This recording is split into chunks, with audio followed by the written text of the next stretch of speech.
नमस्कार। प्राइम समाचारमा स्वागत छ। म संगीता कटुवाल। म सुषमा श्रेष्ठ। सुरु गरौँ अहिलेसम्मका प्रमुख समाचारबाट। नेकपा विभाजनपछि नेता कार्यकर्ता फकाउन दुवै समूहको होडबाजी, जनयुद्धका लडाकुको संरक्षण गर्ने भन्दै प्रधानमन्त्रीले गरे छलफल, सबै समस्या समाधान गर्ने प्रतिबद्धता। संसद विघटनपछि संसदीय सुनवाई समिति निष्क्रिय बन्दा संवैधानिक निकायमा सिफारिस हुनेको नियुक्ति अन्यलमा बैठक नै बस्न नसकेपछि स्वतः नियुक्ति हुन नसक्ने जिकिर। वैदेशिक रोजगारीको सिलसिलामा मलेसियामा ज्यान गुमाएका 17 जना नेपालीहरूको शव ल्याइयो। विमानस्थलमा परिवारजन भाव विवहल, विदेशिनुपर्ने बाध्यता अन्त्य गर्नुपर्नेमा जोड। प्रदेश सरकारको विषयलाई लिएर कांग्रेस अझै अलमलमा, मुख्यमन्त्री पाए जुन समूहलाई पनि समर्थन गर्नुपर्ने देउबाको जोड, ओलीसँग सहकार्य गर्नै नहुने पौडेलको तर्क। नेपालमा कोरोना संक्रमितको संख्या करिब 2,70,000 पुग्यो। भारतबाट ल्याइएको खोपको प्रयोग प्रक्रियामा ढिलाइ, स्वास्थ्यमा पर्न सक्ने नकारात्मक असरको चिन्तामा सर्वसाधारण। जेलमा रहेका विपक्षी राजनीतिज्ञ अलेक्सी नाभाल्नीको समर्थनमा रुसभरि विरोध प्रदर्शन, राष्ट्रपति पुटिनको निर्देशनपछि प्रहरीले धरपकड गर्दा दर्जनौं पक्राउ। र प्रधानमन्त्री कप 1 दिवसीय पुरुष क्रिकेट प्रतियोगितामा विभागीय टिम एपीएफ र लुम्बिनी प्रदेशको लगातार तेस्रो जित, कर्णाली र सुदूरपश्चिम पराजय।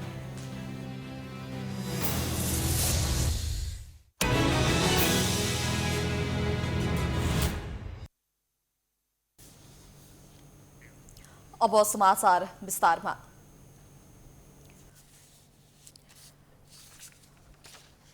प्रधानमन्त्री एवं नेकपा ओली समूहका अध्यक्ष केपी शर्मा ओलीले शनिबार पूर्व लडाकुहरूसँग छलफल गरेका छन्। शनिबार प्रधानमन्त्री निवास बालुवाटारमा भएको छलफलमा प्रधानमन्त्री ओलीले जनयुद्धको अवधिमा गरेको योगदान, त्यागको सम्मान गर्ने बताएका छन्। ओलीले विगतमा जस्तो धोका पनि नहुने दावी गरे। त्यसैगरी प्रधानमन्त्री ओलीले पूर्व जनमुक्ति सेनाका कमाण्डरहरूले जनयुद्धका क्रममा खेलेको भूमिकाको प्रशंसा गरेका छन्। ओलीले जनयुद्धमा उनीहरूले दिएको योगदान, त्याग, बलिदान र क्रान्तिको सपनाप्रति आफ्नो सम्मान रहेको बताएका हुन्। अध्यक्ष ओलीले पूर्व जनमुक्ति सेनाहरूका भावना नेतृत्वले दुरुपयोग गरेको भन्दै आफूले राजनीतिक रूपमा समस्याको वास्तविक समाधान गर्ने आश्वासन दिएका छन्। ओलीलाई भेट्न तत्कालीन नेकपा माओवादीले सञ्चालन गरेको सशस्त्र युद्धको केही कमाण्डरहरू बालुवाटार पुगेका थिए। भेटमा सहभागीहरूले प्रधानमन्त्रीले आफूहरूको सबै मुद्दा सम्बोधन गर्ने वचन दिएको बताएका छन्। प्रधानमन्त्री ओलीले पुस 5 गते प्रतिनिधि सभा विघटन गराएपछि सत्तारूढ नेकपा विभाजित भएको छ। ओली समूह र दाहाल नेपाल समूहमा विभाजित नेकपा अहिले नेता कार्यकर्ता तानातानमा छन्। ओलीले असंवैधानिक रूपमा संसद विघटन गराएको भन्दै दाहाल नेपाल समूह सडक आन्दोलनमा छ भने ओली समूह वैशाखमा घोषणा गरिएको निर्वाचन हुने दाबी सहित त्यसको तयारीमा जुटेको छ। यद्यपि संसद विघटन, सदर वा पुनर्स्थापना भन्ने विषयको मुद्दा सर्वोच्च अदालतको संवैधानिक इजलासमा विचाराधीन अवस्थामा छ। नेकपा विभाजनपछि पूर्व लडाकुको मुद्दा पेचिलो बनेर उठेको छ। दुई फरक समूहका अध्यक्षद्वय केपी ओली र पुष्पकमल दाहालबीच पूर्व लडाकुको संरक्षण गर्न प्रतिस्पर्धा नै चलेको छ। हिजो दाहालले पूर्व लडाकुको संरक्षण आफूले गर्ने बताएका थिए।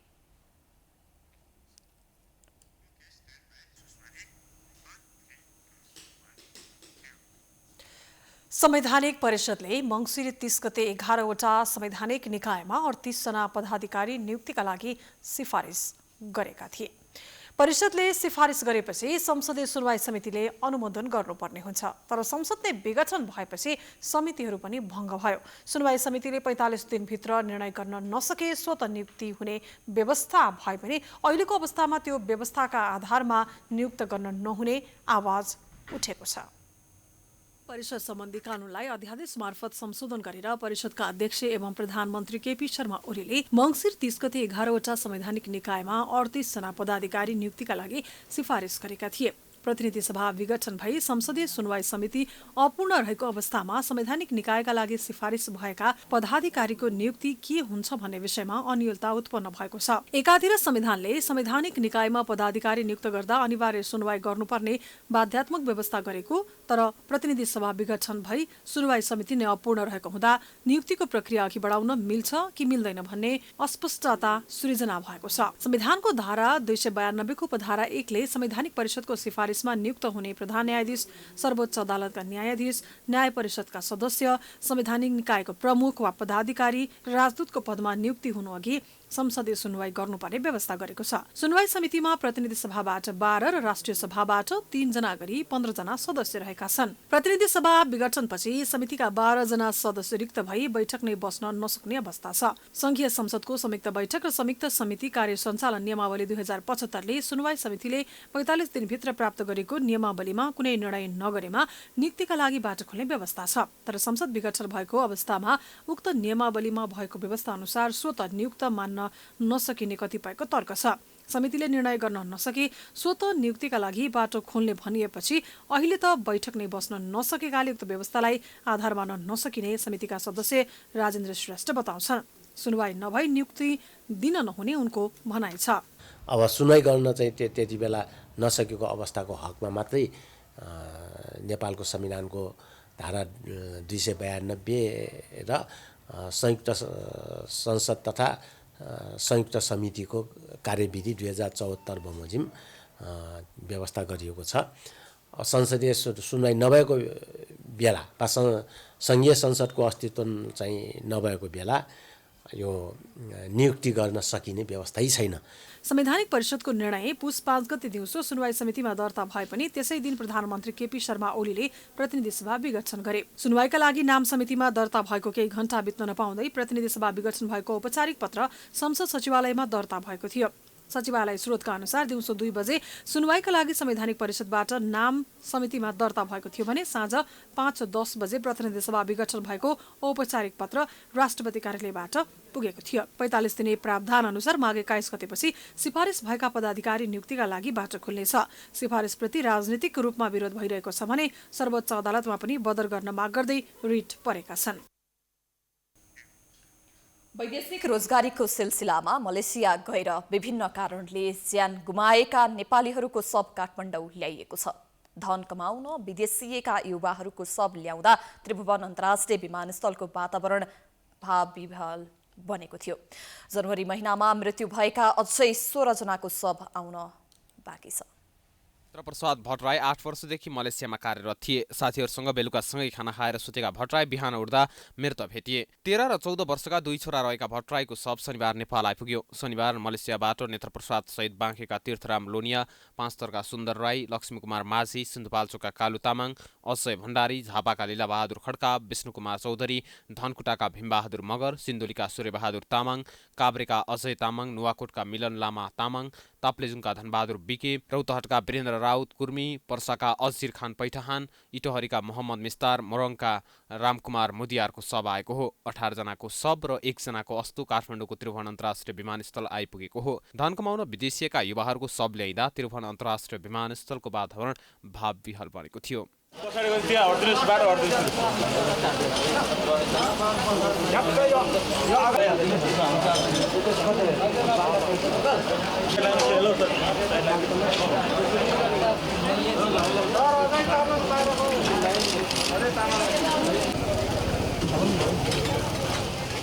परिवारको आग्रहमा नेपाली दूतावासले उतै दाह संस्कार गरी न्युजगढका वीरबहादुर तामाङको अस्तु मात्रै पठाएको छ। उनीहरूको विभिन्न कारणले डिसेम्बर 5 देखि 28 भित्र ज्यान गएको हो। मलेसियाको कोलालम्पुरबाट शनिबार नेपाल वायुसेवा निगमले वाइडबडी जहाज A330 जहाजबाट 18 वटा शव नेपाल ल्याएको हो। आएका शवहरूलाई वैदेशिक रोजगार बोर्डले निशुल्क घर वा आफन्तले सद्गत गर्ने स्थानसम्म पुर्याउनेछ। केही परिवारले शव ढुवानीका लागि बोर्डमा निवेदन दिएका छन् भने केही परिवार काठमाडौँ आउनु बाँकी छ। वैदेशिक रोजगारीको सिलसिलामा मलेसियामा काम गर्न गएका नेपाली विभिन्न कारणले ज्यान गुमाएर त्यहाँ अल्पत्र अवस्थामा थिए। मृतकका परिवारको पीडालाई बुझेर नाफाभन्दा पनि सामाजिक उत्तरदायित्व वहन गर्ने क्रममा शव ल्याएको नेपाल वायु सेवा निगमले जनाएको छ। निगमले कुलालम्पुर गन्तव्यमा न्यारोबडी जहाजले नियमित उडान गर्दै आएको छ। नेपाली कामदारको शव लिनका लागि निगमले वाइडबडी जहाज प्रयोग गरेको हो। जनवरी महिनामा मृत्यु भएका अझै 16 जनाको शव आउन बाँकी छ। कोरोना महामारीले मलेसियामा लकडाउन भएकाले शव पठाउन कठिन भएको नेपाली दूतावासले जनाएको छ। प्रतिनिधि सभा विघटनको विरोध र प्रदेश सरकारको विषयलाई लिएर प्रमुख प्रतिपक्षी दल नेपाली कांग्रेसमा मत बाँझिएको छ। निर्वाचनको पक्षमा रहेका कांग्रेस सभापति शेरबहादुर देउवाले प्रदेशमा मुख्यमन्त्री जसले दिन्छ उसैलाई साथ दिने बताएका छन् भने संस्थापन इतरका नेताले भने विरोधलाई पनि यथावत राख्दै प्रदेशमा ओली पक्षलाई साथ दिन नहुने अडान लिएका छन्। ओलीको कदमपछि सत्तारूढ दल नेकपा विभाजन भएसँगै नेपाली कांग्रेसको दुवै हातमा लड्डु परेको छ। ओलीको कदमलाई असंवैधानिक बताएको कांग्रेसले अब प्रदेशमा कसलाई साथ लिएर अगाडि बढ्ने भन्ने विषयमा मतान्तर देखिएको छ। प्रदेश 1 र बागमतीका मुख्यमन्त्री विरुद्ध नेकपाको पुष्पकमल दाहाल माधव कुमार नेपाल समूहले अविश्वासको प्रस्ताव दर्ता गराएपछि नेकपाका दुवै समूहको तानातानमा कांग्रेस परेको छ। अविश्वासको प्रस्ताव सफल वा असफल बनाउन दुईटै प्रदेशमा कांग्रेस निर्णायक छ। कांग्रेसलाई आफूतिर तान्न नेकपाका दुवै समूहले दुई मध्ये एउटामा मुख्यमन्त्री दिने प्रस्ताव गरेका छन्। यही विषयमा छलफल गर्न देउवाले बागमती र बुधबार प्रदेश 2 का कांग्रेस केन्द्रीय सदस्यहरूसँग पनि छलफल गरिसकेका छन्। बैठकमा देउवाले जसले मुख्यमन्त्री दिन्छ त्यसैलाई साथ दिने बताएपछि संस्थापन इतर पक्षका नेताले उक्त कदम आत्मघाती हुने चेतावनी दिएका छन्। देउवा पक्षले भने अहिलेसम्म कसलाई सहयोग गर्ने भनेर खुलेर केही बोलिसकेको छैन, जसले गर्दा कांग्रेसले कतै खुट्टा चिफ्ल्याउने हो कि भन्ने आशंका पनि गर्न थालिएको छ। हामी कसैको पनि पक्षमा छैनौँ। नेपाली कांग्रेस जनताको पक्षमा छ र जनताको हितलाई केन्द्रबिन्दुमा राखेर हामीले निर्णय गर्छौँ। अहिले पनि उहाँहरूको यो आन्तरिक झगडा हो, पार्टी अहिले पनि एउटै छ। त्यो अवस्थामा हामीले यो ओली पक्ष या प्रचण्ड माधव पक्ष भनेर हामी चाहिँ हौसिनुको कुनै अर्थ छैन। प्रदेशमा सरकार बनाउने विषय र आन्दोलनकी फैसला पर्खने विषयमा कांग्रेसमा अझै अलमल छ। कांग्रेसका वरिष्ठ नेता रामचन्द्र पौडेल र पूर्व महामन्त्री कृष्णप्रसाद सिटौला सहितका अधिकांश नेताले सैद्धान्तिक र राजनीतिक रूपमा ओली समूहसँग गठबन्धन गर्न कुनै पनि हालतमा नमिल्ने तर्क गर्दै आएका छन्। सिटौला पक्षका भीमसेन दास प्रधानले प्रदेशमा ओलीसँग सहकार्य गर्न अब कांग्रेसलाई नैतिकताले नदिने बताउँछन्। होइन, अब कांग्रेसको नीतिगत निर्णयअनुसार त चाहिँ जब चाहिँ केपी ओलीको कदममा गैर संविधान भनिसकेपछि केपी ओली पछि सपोर्ट गर्ने त कन्ट्र्याक्सन भन्ने, त्यो विरोधाभास भन्ने, अब त्यस्तो निर्णय त गर्नु भएन। त्यस कारण हामीले गर्ने भनेको या त हामी बाहिरै बस्ने हो, उहाँहरूको बिचमा सपोर्ट गर्न सकिन्छ। तर के भने अब हामी अहिले सपोर्ट गर्ने भनेको केपी ओलीको कदमलाई चाहिँ विरोध गरेपछि केपीले समर्थन त नैतिक रूपमा मिलेन नि। प्रदेशमा मात्र होइन, प्रतिनिधि सभा विघटनको कदमलाई असंवैधानिक भनेको कांग्रेसमा त्यस विरुद्ध आन्दोलनमा जाने कि नजाने भन्नेमा सुरुदेखि नै मत बाँचिएको थियो। प्रतिनिधि सभा विघटनको कदमलाई लिएर सभापति देउवा सडकमा जान चाहेका थिएनन् भने वरिष्ठ नेता पौडेल सिटौला सहितका संस्थापन इतर नेताहरूको निरन्तरको दबावले देउवा सडक सङ्घर्षका कार्यक्रम घोषणा गर्न बाध्य भएका थिए। 2 चरणको आन्दोलन सकेको कांग्रेसले अब के गर्छ भन्ने विषय भने हेर्न बाँकी नै छ। नेपाली कांग्रेसका वरिष्ठ नेता रामचन्द्र पौडेलले प्रदेशसभामा कांग्रेसले अविश्वास प्रस्तावको पक्षमा मत हाल्ने बताएका छन्। विराटनगरमा शनिबार पत्रकारहरूसँगको कुराकानीमा पौडेलले कांग्रेस प्रतिपक्षी भएकाले सत्ताधारीको विपक्षमा बस्ने प्रतिपक्षीको धर्म निर्वाह गर्ने बताएका हुन्। नेता पौडेलले केन्द्र र प्रदेश दुवै ठाउँमा कांग्रेसले प्रतिपक्षीको धर्म निर्वाह गर्नेमा कुनै शंका नभएको बताए। नेता पौडेलले प्रदेशसभामा अविश्वासको प्रस्ताव आएपछि सत्ताधारीको विपक्षमा कांग्रेसले भोट हाल्ने बताए। केन्द्रमा पनि संसद हामी समानान्तर सरकार के भन्छ स्याडो गभर्नमेन्ट बनाएर बसेका छौँ। यहाँ पनि हामी चाहिँ प्रतिपक्षी हो, प्रतिपक्षीको धर्म निभाउँछौँ। सरकारमा जानुहुन्न तपाईँ, प्रदेशमा समर्थन गर्नु? सरकारमा जानी नजाने कुरा पहिले त हामी चाहिँ अविश्वासको प्रस्ताव आयो भने यो चाहिँ अहिलेको सत्ता जुन छ त्यसको खिलाफमा हाम्रो भोट जान्छ। कांग्रेसले प्रदेशसभामा अविश्वासको पक्षमा मतदान गरेपछि प्रदेश 1 का मुख्यमन्त्री राय र बागमती प्रदेशका मुख्यमन्त्री पौडेल विरुद्धको अविश्वास प्रदेशसभामा सिद्ध हुने र पदमुक्त हुने देखिन्छ। नेता पौडेलले प्रधानमन्त्री ओलीको कदम असंवैधानिक, अलोकतान्त्रिक, प्रतिगमनकारी र सर्वसत्तावादको बाटो लिएकाले सचिनुपर्ने पार्टीले निर्णय गरिसकेको बताए। कांग्रेस संविधान बचाउन चाहन्छ तर निर्वाचन बहिष्कारवादी नभएको पौडेलको भनाइ थियो। अदालतको फैसला अत्यन्तै धैर्यका साथ पर्खेर बसेको पौडेलले बताए। कति ध्वस्त पार्ने यो राष्ट्रघाती काम गर्न पाइन्छ। त्यसो भए अब भदौमा तपाईँहरूको महाधिवेशन भदौभित्र हुँदैन। हाम्रो महाधिवेशन पनि गर्छौँ र यो संविधान सच्याउनु पनि छ, यो प्रतिगामी कदम सच्याउनु पनि छ, सच्याउँछ।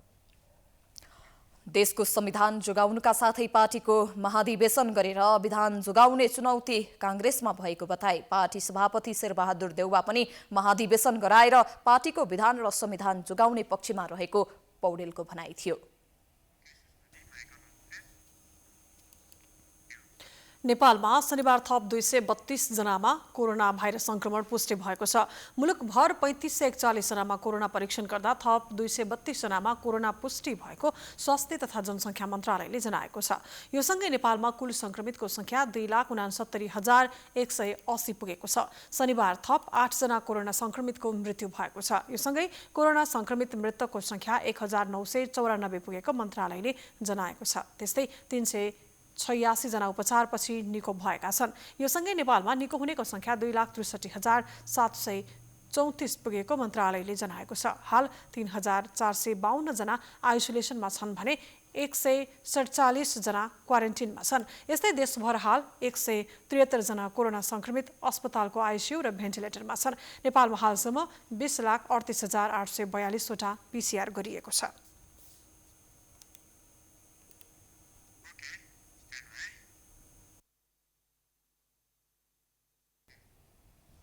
भारतले बिहिबार उपलब्ध गराएको 10 लाख डोज कोभिसिल्ड खोप नेपालमा ल्याए पनि कसरी प्रयोग गर्ने भन्ने अझै अन्यल छ। सरकारले खोप आएको 5 दिनभित्र जिल्ला तहसम्म पुर्याए हुने योजना बनाएको भए पनि कुन जिल्लामा कसले खोप पाउने भन्ने तथ्याङ्क अझै यकिन भएको छैन। खोपको विश्वसनीयता बारे पनि नागरिक अन्यलमा छन्। देखि कोरोनाले थला परेको नेपालमा त्यस विरुद्धको खोप कहिले र कहाँबाट आउँछ भन्ने अन्यल चिर्दै पहिलो चरणमा 10 लाख डोज खोप भारतबाट गत बिहिबार नेपाल आइपुग्यो। अक्सफोर्ड र एक्स्ट्राजेनेकाले विकास गरेको तथा सेरम इन्स्टिच्युट अफ इन्डियाले उत्पादन गरेको कोभिसिल्ड खोप नेपाल आइपुगेको थियो। उक्त खोप नागरिकमा कहिलेदेखि प्रयोग गर्ने भन्ने अझै निश्चित भएको छैन। त्यसो त खोप ल्याएकै दिन स्वास्थ्य तथा जनसङ्ख्या मन्त्री हृदय त्रिपाठीले ढिलोमा 10 दिनभित्र खोप प्रयोग सुरु गरिने बताएका थिए। निरन्तर प्रयत्नले गर्दाखेरि जुन हामीले एउटा प्रथम चरणको प्रथम खेप त्यो पनि अनुदानमा जुन प्राप्त गरिरहेका छौँ, त्यसलाई हाम्रा प्रथम योद्धाहरूको लागि भ्याक्सिन पुर्याउने हामी कोसिस गर्छौँ र त्यसपछि बाँकी रह्यो भने हामीले जो जोखिममा रहेका अन्य जनसङ्ख्यालाई त्यसलाई हामीले खोपको दिने काममा अगाडि बढ्छौँ। सरकारले पहिलो चरणमा 3% अर्थात् 9,11,000 का लागि कोभिड-19 विरुद्धको खोप लगाउने तयारी गरेको छ। तर अहिले भने 10 लाख डोज मात्रै आएकाले पहिलो चरणमा करिब 4 लाखलाई मात्र खोप लगाउन सकिने स्वास्थ्य मन्त्रालयले जानकारी दिएको छ। खोप लगाउने विषयमा सरकारले जनतालाई आश्वासन पार्न सकेको छैन।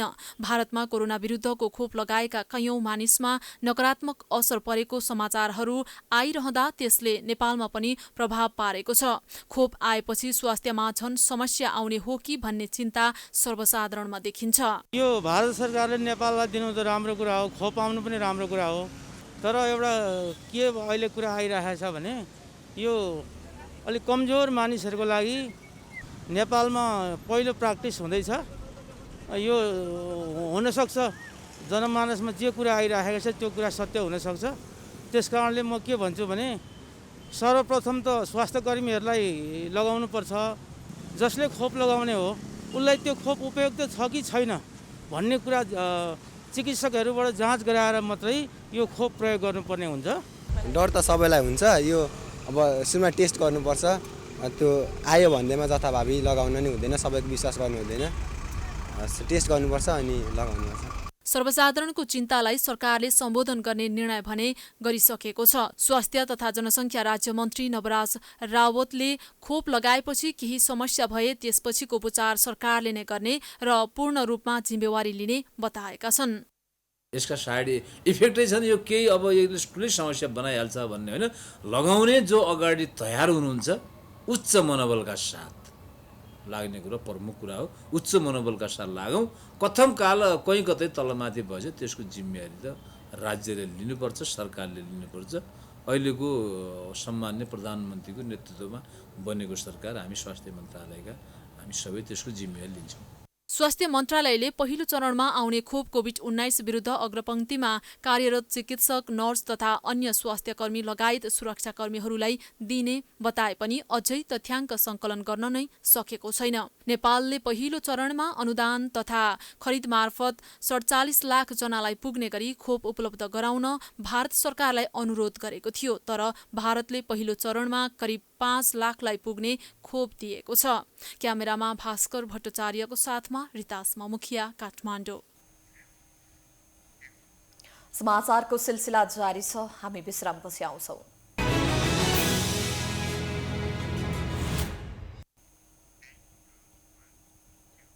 विश्रामपछि स्वागत छ। अब बाँकी समाचार। विगतका वर्षमा झै यस वर्ष पनि काठमाडौँ महानगरपालिकाले शनिबारदेखि माघ 16 गतेसम्म साताव्यापी रूपमा शहीद दिवस मनाउन सुरु गरेको छ। कार्यक्रमको पहिलो दिन शनिबार टेकु पचली स्थित शहीद शुक्रराज शास्त्रीलाई प्राणदण्ड दिएको स्थानमा श्रद्धाञ्जली सभा सम्पन्न गरिएको छ। शास्त्रीको श्रद्धाञ्जली सभा गरिएको सो स्थानलाई 2035 सालमा तत्कालीन काठमाडौँ नगर पञ्चायतले शिलालेख राखी संरक्षण सुरु गरेको हो। शुक्रराजको जन्म 1950 सालमा बनारसमा भएको हो। भारतबाटै प्रारम्भिक शिक्षा सुरु गर्नुभएका शास्त्रीले इलाहाबादकै आर्य समाज विद्यालयमा केही समय प्रधान अध्यापकका रूपमा काम गर्नुभएको थियो। त्यसपछि नेपाल फर्किनुभएका शास्त्रीलाई उपत्यकामा नजरबन्दमा राखिएको थियो। शास्त्रीले 1994 सालमा असनमा आफ्नै अध्यक्षतामा नागरिक अधिकार समिति गठन गर्नुभएको थियो। राणाको विरोध गरेको आरोप लगाएर शास्त्रीलाई 1997 साल माघ 10 गते टेकु पचली स्थित खरीबोटमा र धर्मभक्त माथिमालाई सिफल उकालोमा रहेको रुखमा झुन्ड्याएर प्राणदण्ड दिएको थियो। त्यस्तै गङ्गालाल श्रेष्ठ र दशरथ चन्दलाई शोभा भगवतीमा गोली हानेर प्राणदण्ड दिएको थियो। शहीद दिवसका दिन माघ 16 गते शहीद उद्यान लैनचौरमा पुगेर श्रद्धाञ्जली सभा गरिने महानगरले जनाएको छ। अन्तिम दिन शान्ति बाटिकामा भेला भएर नेपाल प्रहरी र सशस्त्र प्रहरीको ब्यान्ड मार्च पास र शहीदहरूको तस्बिर राखिएको बग्गी सहितको प्रभात फेरि शहीद उद्यान लैनचौरमा पुगेर श्रद्धाञ्जली सभामा परिणत हुनेछ। लैनचौरमा हुने कार्यक्रममा प्रधानमन्त्री केपी शर्मा ओली, मन्त्री, सरकारका उच्च पदस्थ अधिकारी, जनप्रतिनिधि लगायत सहभागी हुनेछन्।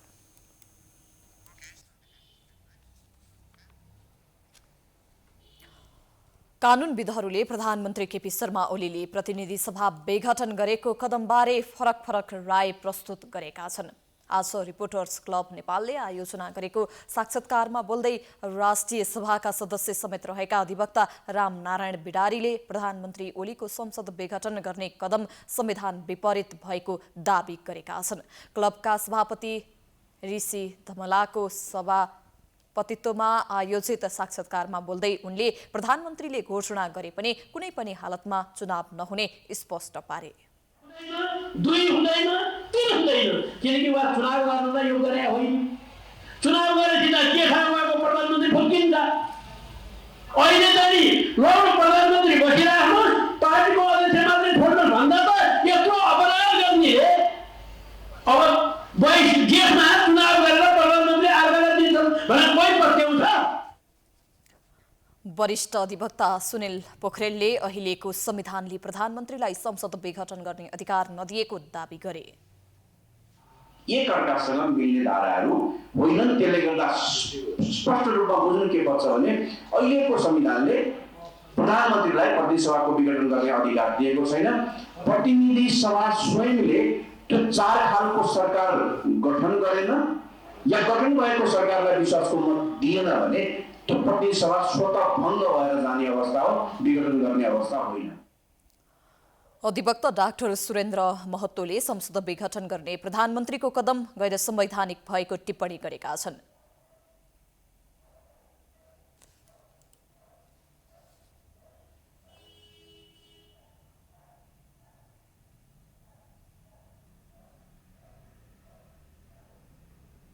त्यस्तै कार्यक्रममा अर्का अधिवक्ता विष्णु भट्टराईले भने प्रधानमन्त्री ओलीको संसद विघटन गर्ने कदमको बचाउ गरे।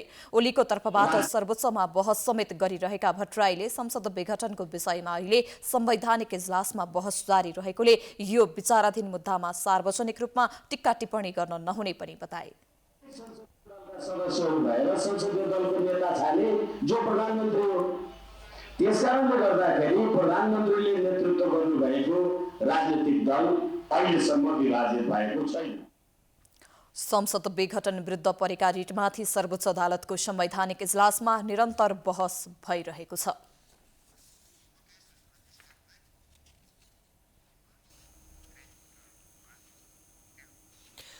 नेकपा प्रचण्ड नेपाल पक्षका स्थायी समिति सदस्य देवेन्द्र पौडेलले ओलीको प्रतिगामी कदमपछि नेकपालाई पुनर्गठनको ठाउँमा पुर्याएको बताएका छन्।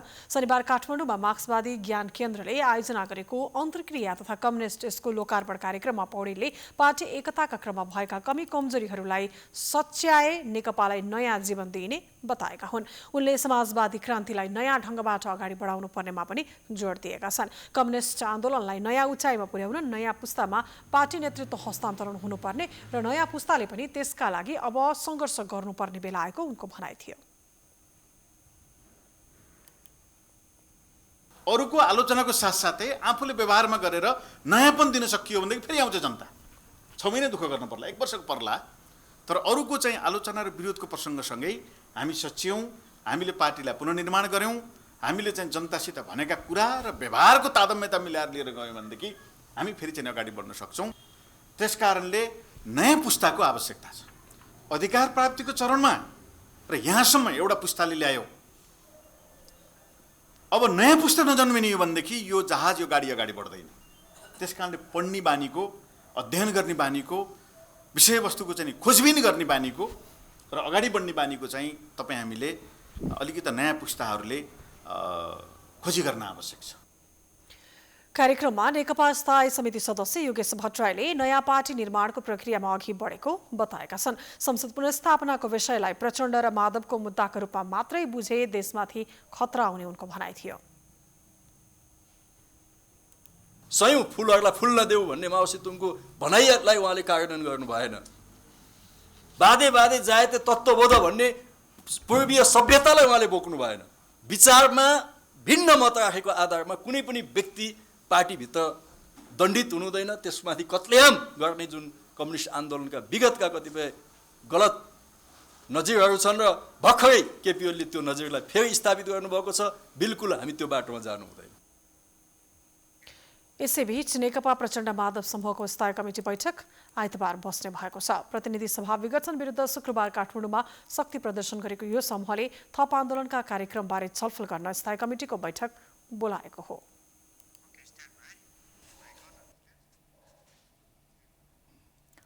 नेपाल कम्युनिस्ट पार्टी नेकपा ओली पक्षका स्थायी कमिटी सदस्य तथा ऊर्जा मन्त्री टोप बहादुर राय माझीले पद नपाएका कारण प्रचण्ड पक्ष पार्टीबाट अलग भएको बताए। 5 थर काठमाडौँ सम्पर्क मञ्चले शनिबार काठमाडौँमा गरेको भेलामा राय माझीले लडाई विचारका लागि नभएकाले समाधान निकाल्न नसकिएको बताए। 2/3 बहुमतको सरकारको नेतृत्व गरेको पार्टीको आन्तरिक अन्तर्विरोधका कारण संसद विघटन गर्नुपर्ने बाध्यात्मक अवस्था सिर्जना भएको समेत उनले बताए। उनले ओलीलाई पछार्छु भन्दा प्रचण्ड नेपाल पक्ष नै सडकमा पछारिएको टिप्पणी गरे। अहिलेको लडाई विकास समृद्धि कि विनाश, सत्य कि असत्य, राष्ट्रियता कि राष्ट्रिय हित विरुद्ध उभिने सम्बन्धमा भइरहेको उनको भनाइ छ।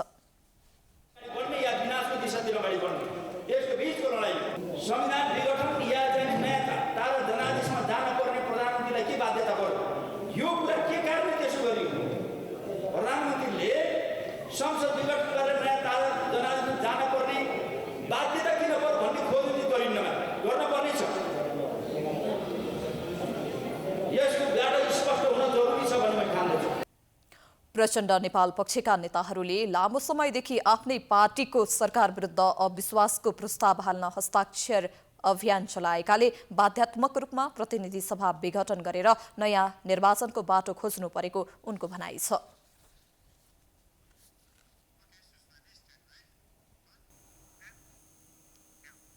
त्रिभुवन अन्तर्राष्ट्रिय विमानस्थल हाताभित्र प्रयोग हुँदै आएका र्याम्प बस प्रतिस्थापन प्रक्रिया सुरु गरेसँगै निजी वायु सेवा सञ्चालकले आपत्ति जनाएका छन्। सरकार र निजी वायु सेवा सञ्चालक बीच मतभेद भए पनि र्याम्प बसलाई प्रतिस्थापन गरी प्रदूषण रहित विद्युतीय बस सञ्चालन गर्ने तयारीलाई तीव्रताका साथ अघि बढाइएको छ। त्रिभुवन अन्तर्राष्ट्रिय विमानस्थलमा उडान भर्ने आन्तरिक वायु सेवा कम्पनीले टर्मिनल भवनबाट हवाई जहाजसम्म लैजाने र अवतरणपछि टर्मिनल भवनसम्म यात्रु ल्याउन प्रयोग हुँदै आएको र्याम्प बसलाई हटाउनका लागि प्रक्रिया सरकारले सुरु गरेको छ। नेपाल नागरिक उडान प्राधिकरणले विमानस्थलमा हाल सञ्चालनमा रहेका सवारी साधनको प्रदूषण जाँच, सवारीको सिट संख्या, खरिद भएको वर्ष, सवारीको प्रकारको विषयमा विवरण खुलाएर पठाउन पत्राचार गरेसँगै सो कार्य विवादमा पर्न गएको छ। प्राधिकरण अन्तर्गतको मेकानिकल विभागले विमानस्थललाई र्याम्प बसको सम्बन्धमा विस्तृत विवरण सहितको तथ्याङ्क संकलनका लागि भन्दै पत्र पठाएपछि निजी वायु सेवा सञ्चालकहरूले विरोध गरेका हुन्। तर प्राधिकरणले भने विमानस्थलबाट र्याम्प बस तत्काल हटाउने निर्णय नभएको भन्दै त्यस सम्बन्धमा अध्ययन र पुराना भएका सवारी साधन विस्थापित गर्ने रणनीति लिएको जनाएको छ। प्राधिकरणका प्रवक्ता राजकुमार छेत्रीले अहिले तथ्याङ्क संकलन गर्ने र आवश्यक कार्यविधि बनाएर क्रमिक रूपमा नयाँ बस खरिद गर्दा विद्युतीय सवारीलाई प्राथमिकता दिने योजना रहेको बताएका छन्। यो कुनै पनि दृष्टिकोणले तपाईहरुको अहिले भएको भेहिकललाई हटाइहाल्नुपर्छ, आजको भोलि नै चेन्ज गर्नुपर्छ भन्ने होइन। यसमा हामी बसौँ, छलफल गरौँ, कसरी अगाडि बढ्दाखेरि प्रदूषण मुक्त वाहनहरूको चाहिँ हामी इन्ट्री गर्न सक्छौँ भन्ने एउटा छलफलको विषय मात्र हो। यसलाई आगामी दिनमा कसरी लाने भन्ने एउटा रोडमेप बनाऊँ। हामीले 10 वर्षको टाइम राखौँ, 5 वर्षको राखौँ, तर आजको भोलि होइन। त्यही त मैले पनि त विज्ञप्ति हेरेँ, त्यसमा अलिकति मलाई पनि कता कता मिसअन्डरस्ट्यान्डिङ भयो कि भन्ने एउटा चाहिँ भान भएको छ। वायु सेवा सञ्चालक सङ्घले भने डिजेल र्याम्प बस प्रतिस्थापन गर्ने योजनामा सरकार रहेको दावी गरेको छ। अहिलेको अवस्थामा भएको गाडीलाई हटाएर करोडौंको गाडी किन्ने हैसियतमा आन्तरिक वायु सेवा कम्पनी नरहेको भन्दै सो योजना मान्न तयार नभएको सङ्घले जनाएको छ। प्राधिकरणले भने सबै पक्षसँग छलफल गरी सहमतिमा योजना कार्यान्वयन गर्ने आश्वासन दिएको छ। अब चाहिँ विस्थापित हुने क्रममा जुन गाडीलाई एयरलाइन्सले अथवा प्राधिकरणले पनि अब एयरपोर्टभित्र चल्ने गाडी जुन विस्थापित गर्नुपर्ने हुन्छ, जसको समय सीमा टुङ्गिसकेको छ, नयाँ गाडी किन्दाखेरि सकभर इलेक्ट्रिक भेहिकल किनिदिनुस् भनेर हामीले एउटा चाहिँ अब बल्ल एउटा प्लान सुरु गरेको छ, एउटा कार्यदिशा सुरु गरे मात्रै हो। निर्देशिका बन्न बाँकी छ, यसमा धेरै कुराहरू गर्न बाँकी छ। अनि कसरी यसमा अगाडि बढ्न सकिन्छ? विश्वको अहिले जम्मै एयरपोर्टहरूमा प्रायमा इलेक्ट्रिक भेहिकल भइसकेको छ। हाम्रोमा पनि त्यो गर्ने आवश्यकता छ। यद्यपि त्यो आजको भोलि हुन सक्दैन। वायु सेवा कम्पनीहरूले सञ्चालन गरेको र्याम्प बसको सट्टा निजी क्षेत्रबाट सञ्चालन गर्न यसअघि 2060 सालमा नै प्रयास गरिएको थियो।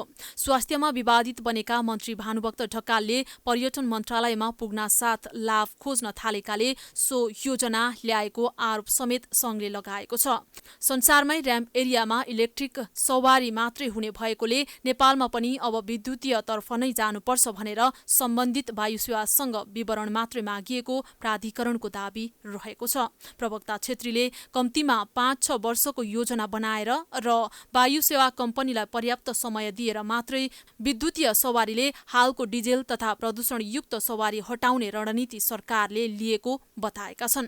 क्यामेरामा भास्कर भट्टाचार्यको साथमा रोशन कार्कीको रिपोर्ट। विभिन्न क्षेत्रमा आबद्ध सामाजिक व्यक्तिहरूले देश निर्माणमा युवाको भूमिका महत्त्वपूर्ण हुने बताएका छन्। काठमाडौँमा आयोजना गरिएको भविष्यप्रति विचारशील युवा वर्गका निम्ति विषयक अन्तर्क्रियामा सहभागीहरूले युवाहरूको शक्तिले नै देशको परिवर्तन सम्भव हुने बताएका हुन्। कार्यक्रममा प्राइम टाइम्स टेलिभिजनका अध्यक्ष ऋषि धमलाले अब युवाले नै देशको मुहार फेर्नुपर्ने बताए। आफ्नो संघर्षको कथा सुनाउँदै धमलाले युवा वर्गले हार नमानी अगाडि बढ्नुपर्ने बताए। अहिले देश अत्यन्तै सङ्कटको घडीमा भएकाले पनि युवाहरूको भूमिका महत्त्वपूर्ण हुने धमलाको भनाइ छ। जुन किसिमको चाहना छ नि, 12 पास गरेपछि म कुन देश जाने, अस्ट्रेलिया जाने कि युरोप जाने कि जापान जाने कि अमेरिका जाने कि क्यानाडा जाने होइन, तपाईँ तब गाउँमा जाने। यो देशको परिवर्तनको लागि, यो देशको समृद्धिको विकासको लागि, यो देशको शान्तिको उन्नतिको परिवर्तनको लागि नेतृत्व गर्न तपाईँ तयार भएर आउनुपर्छ। यो देशमा आउने तपाईँको कलाकार सन्दीप छेत्री देशको लागि सबै एकजुट हुनुपर्नेमा जोड दिए। त्यसैगरी क्याप्टेन विजय लामाले सबै नेपाली एकजुट हुने हो भने जस्तो सुकै चुनौतीको पनि सामना गर्न सकिने बताए।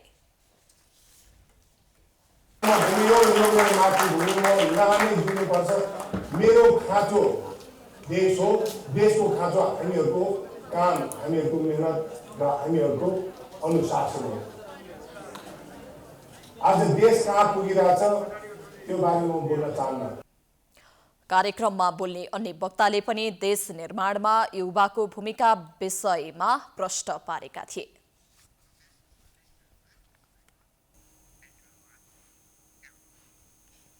समाचारको सिलसिला अझै जारी छ। हामी विश्रामपछि आउँछौँ।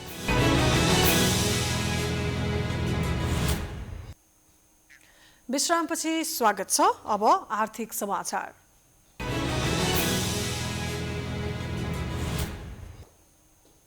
सरकारले शर्तसहित कृषिमा विदेशी लगानीलाई फुकुवा गर्ने निर्णय गरेसँगै सरकारको चर्को आलोचना भइरहेको छ।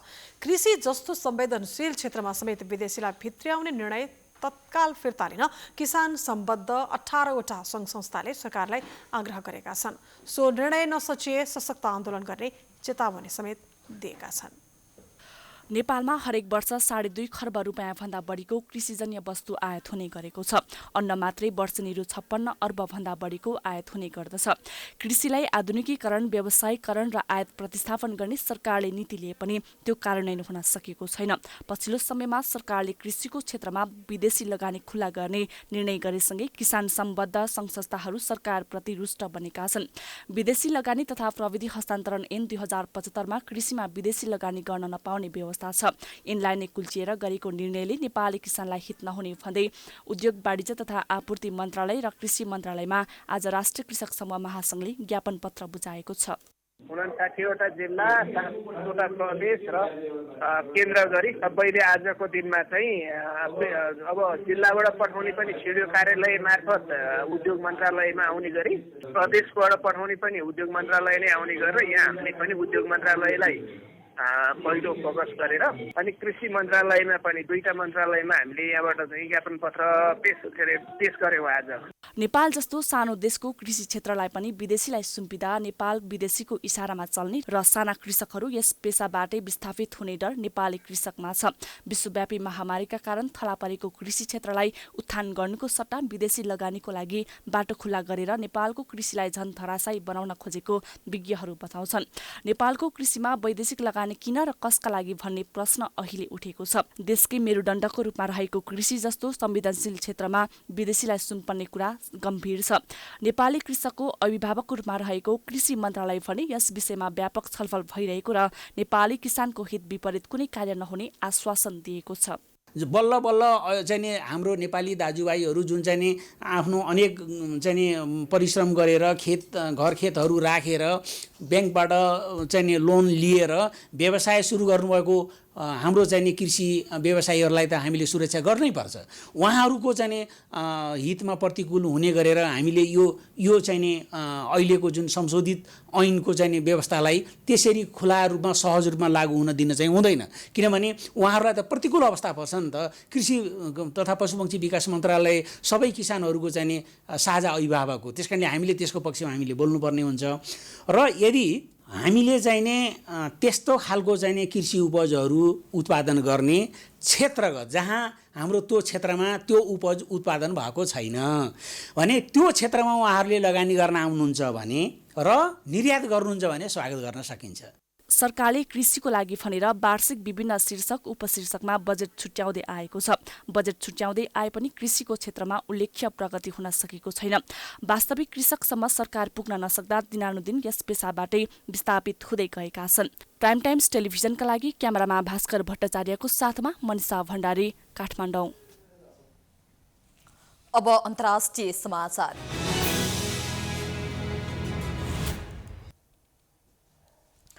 जेलमा रहेका विपक्षी राजनीतिज्ञ अलेक्सी नभाल्नीको समर्थनमा रुसभरि विरोध प्रदर्शन सुरु हुने क्रममा दर्जनौं मानिसलाई पक्राउ गरिएको छ। खबारोवक्स क्षेत्रमा मानिसहरूलाई घरभित्रै बस्न कडा चेतावनी दिए पनि प्रदर्शन गरिएपछि प्रहरीले हस्तक्षेप गरेको हो। नभाल्नीका सहयोगीहरू, प्रवक्ता र उनका एक वकिल लगायतका धेरैलाई शनिबारको विरोध प्रदर्शनमा पक्राउ गरिएको छ। नभाल्नी रुसी नेता व्लादिमिर पुटिनको सबैभन्दा उच्च प्रोफाइलका आलोचक हुन्। गत अगस्तमा रुसमा नजिकको स्नायु एजेन्टको आक्रमणबाट मुक्त भएका नभाल्नी जर्मनीमा उपचार गरेर गत आइतबार स्वदेश फर्किए लगत्तै पक्राउ परेका थिए। उनलाई शर्तहरूको उल्लङ्घन गरेकोमा दोषी ठहर गरिएको छ। त्यसपछि उनले आफ्ना समर्थकहरूलाई विरोध गर्न आह्वान गरेका थिए।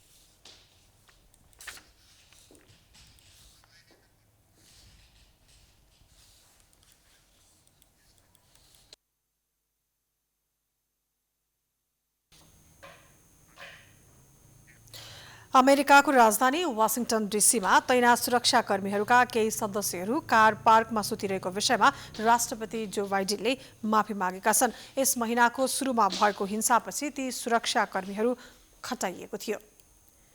राजधानीमा 25,000 सुरक्षाकर्मी परिचालन गरिएको थियो। तीमध्ये केहीले आराम गर्ने उचित स्थान नपाएपछि कार पार्कमै सुतेका थिए। त्यसरी सुतेको तस्बिर सार्वजनिक भएपछि बाइडेन प्रशासनको आलोचना भएको थियो। त्यसपछि बाइडेनले माफी माग्दै राष्ट्रिय सुरक्षा ब्युरोका प्रमुखसँग उनीहरूको व्यवस्थापनबारे छलफल गरेका थिए।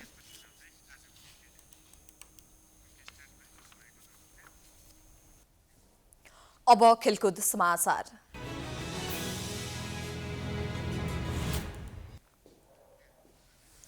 विभागीय टिम एपीएफले प्रधानमन्त्री कप एक दिवसीय पुरुष क्रिकेट प्रतियोगितामा लगातार तेस्रो जित निकाल्न सफल भएको छ।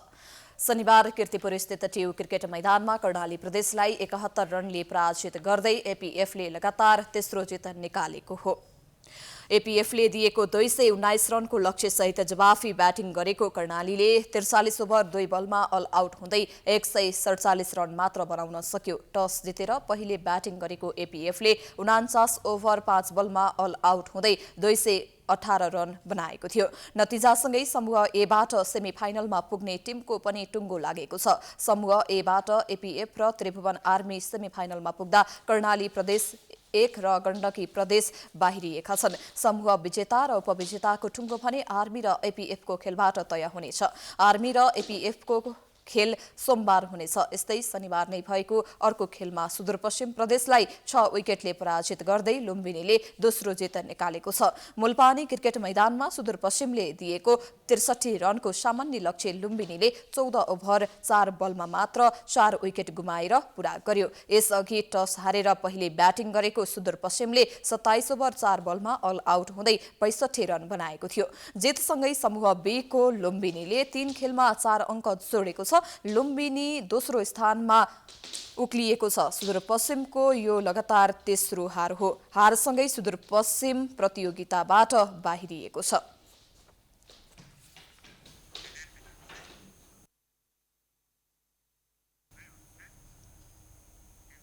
यो सँगै हामी समाचारको अन्तिममा आइपुगेका छौं। जाँदा जाँदै प्रमुख समाचार पुनः एकपटक। नेकपा विभाजनपछि नेता कार्यकर्ता फकाउन दुवै समूहको होडबाजी। जनयुद्धका लडाकुको संरक्षण गर्ने भन्दै प्रधानमन्त्रीले गरे छलफल, सबै समस्या समाधान गर्ने प्रतिबद्धता। संसद विघटनपछि संसदीय सुनवाई समिति निष्क्रिय बन्दा संवैधानिक निकायमा सिफारिस हुनेको नियुक्ति अन्यलमा बैठक नै बस्न नसकेपछि स्वतः नियुक्ति हुन नसक्ने जिकिर। वैदेशिक रोजगारीको सिलसिलामा मलेसियामा ज्यान गुमाएका 17 जना नेपालीहरूको शव ल्याइयो। विमानस्थलमा परिवारजन भाव विवहल, विदेशिनुपर्ने बाध्यता अन्त्य गर्नुपर्नेमा जोड। प्रदेश सरकारको विषयलाई लिएर कांग्रेस अझै अलमलमा। मुख्यमन्त्री पाए जुन समूहलाई पनि समर्थन गर्नुपर्ने देउबाको जोड। ओलीसँग सहकार्य गर्नै नहुने पौडेलको तर्क। नेपालमा कोरोना संक्रमितको संख्या करिब 2,70,000 पुग्यो। भारतबाट ल्याइएको खोप प्रयोग प्रक्रियामा ढिलाइ, स्वास्थ्यमा पर्न सक्ने नकारात्मक असरको चिन्तामा सर्वसाधारण। जेलमा रहेका विपक्षी राजनीतिज्ञ अलेक्सी नाभाल्नीको समर्थनमा रुसभरि विरोध प्रदर्शन। राष्ट्रपति पुटिनको निर्देशनपछि प्रहरीले धरपकड गर्दा दर्जनौं पक्राउ। र प्रधानमन्त्री कप 1 दिवसीय पुरुष क्रिकेट प्रतियोगितामा विभागीय टिम एपीएफ र लुम्बिनी प्रदेशको लगातार तेस्रो जित, कर्णाली र सुदूरपश्चिम पराजित।